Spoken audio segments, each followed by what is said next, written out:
Have you ever convinced yourself God could never use someone like me? Maybe it wasn't something you said out loud. Maybe it was just a quiet thought, buried deep inside your heart. I'm not smart enough. I'm not spiritual enough. I've made too many mistakes. Someone else could do this so much better than me. If you've ever felt that way, you are not alone. In fact, you have something in common with nearly every person God chose throughout the Bible. Have you ever noticed that God has an unusual habit of choosing people who seem completely unqualified? Think about it. Noah had never built an ark. Moses had never marched into an empire to liberate millions of slaves. David had never stood on a battle line facing an armored giant with nothing but a leather sling. Peter wasn't a religious scholar. He was a rough around the edges fisherman. Zero qualifications, zero resume, zero background in what heaven was asking them to do. None of them looked like the obvious choice. If you or I were putting together a rescue plan for humanity, these probably aren't the people we would pick. Yet over and over and over again, God chooses ordinary people to accomplish extraordinary things. Why? Because God has never been looking for the most impressive resume. He's been looking for the most surrendered heart. That single truth changes everything. Because maybe the very thing you've been calling your weakness, God sees as the beginning of His work. We often assume experience is the qualification. God says, trust is. The world asks, what have you done? God asks, will you follow me? Those are two very different questions. And maybe that's why so many people miss their calling. They're waiting until they feel qualified, waiting until they're fearless, waiting until they know enough, waiting until every single doubt disappears. But if you study Scripture carefully, you'll discover something surprising. Almost nobody God called felt ready. When God called Moses, Moses argued, "Who am I that I should go?" When God called Jeremiah, he answered, "I do not know how to speak. I am too young." When Gideon was called a mighty warrior, he was literally hiding in a wine press out of fear. God wasn't ignoring their weaknesses. He simply wasn't limited by them. God has never needed extraordinary people. He simply asks ordinary people to trust an extraordinary God. The Apostle Paul lays down this unshakable truth in 1 Corinthians 1:27. But God chose the foolish things of the world to shame the wise. God chose the weak things of the world to shame the strong. Notice the intentionality of that word. He didn't say God tolerates the weak. He said God chose the weak. If you are standing in a place of total inadequacy today, stop apologizing for it. You are not disqualified. You are right where God wants you. He does not call the equipped. He equips the called. Now, some of you might be listening to this thinking, okay, I understand having no experience, but you don't know my history. You don't know the dark choices I've made. You don't know the shame I carry into the room every single morning. Let's address real baggage. Let's look at the man who was handpicked by Jesus to write 2/3 of the New Testament. Before he was known as the Apostle Paul, he was known as Saul of Tarsus. He didn't just have a messy past, he had blood on his hands. Saul was a religious fanatic who dedicated his life to destroying the early church. He hunted down believers, dragged men and women out of their homes, tore families apart, and locked them in dark cells. In Acts 7, when Stephen was being brutally stoned to death for speaking the truth, Saul stood right there in the crowd, holding the coats of the executioners, smiling in full agreement. He was a murderer, a tyrant, a ruthless enemy of the gospel. Yet, when God looked down from heaven upon this violent persecutor, he did not see a hopeless case. He looked at Saul and declared, "That man right there is my chosen instrument."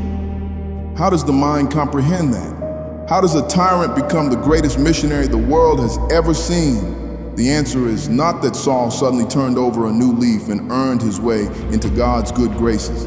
The secret was his heart posture. Listen to how Paul describes himself years later in 1 Corinthians 15:9. "For I am the least of the apostles and do not even deserve to be called an apostle because I persecuted the church of God." Let the gravity of those words settle in your mind. Paul looked at his title, he looked at his calling, and he admitted with raw honesty, I am unworthy, I am the least, I bring nothing to this table. Paul never forgot where God brought him from. He never developed spiritual pride. He never pretended to be a self-made saint, and because he kept himself in the posture of the least, God was able to make his ministry one of the greatest. When you realize that you bring absolutely nothing to the table, God can entrust you with everything at the table. Right after Paul acknowledges his unworthiness, he drops the single most transformative sentence in all of Scripture. In 1 Corinthians 15:10, he declares, "But by the grace of God I am what I am, and his grace to me was not without effect." Write that sentence on the walls of your heart. By the grace of God, I am what I am. Paul didn't say, by my hard work, I fixed my life. He didn't say, by my religious discipline, I washed away my past. He credited every single breath, every miracle, every church planted, and every letter written to the unearned, unmerited, unstoppable grace of Jesus Christ. Grace is not a license to stay comfortable in sin. Grace is the divine power that walks into the graveyard of your past, pulls you out of the dirt, and transforms you into a vessel for glory. If God can take a man who murdered Christians, wash him in the precious blood of Christ, and use him to shake the foundation of the Roman Empire, what makes you think your past is too broken for him to redeem? The cross was never designed for people who had everything together. It was built for sinners, for failures, for people who know they cannot save themselves. That's why Jesus came, not to call the self-righteous, but sinners to repentance. And perhaps that's why God so often chooses the unqualified. Because when the impossible happens, no one mistakes who deserves the glory. If Moses succeeds, God is glorified. If David defeats Goliath, God is glorified. If Paul plants churches across the empire, God is glorified. And if God can redeem a murderer, a persecutor, and a man consumed by hatred, God will be glorified in you. So stop waiting until you feel qualified. Stop believing your past has the final word. Stop measuring yourself by what you've done, and start measuring God's grace by what Christ has already finished on the cross. Because the greatest qualification for following Jesus has never been perfection. It is surrender. Your perceived flaws, your past scars, and your total lack of human credentials are the exact spaces where God's glory shines the brightest. The Lord made this eternal promise in 2 Corinthians 12:9. My grace is sufficient for you, for my power is made perfect in weakness. When you are weak, his strength finds a stage to demonstrate its absolute power. So take the step, speak the truth, lead your family. Step into the business, the ministry, or the restoration that God is laying on your heart today. You don't need a perfect resume. You just need an obedient step of faith. Let us join our hearts together in prayer. Heavenly Father, you are the God who sees our weakness and calls us into your marvelous light.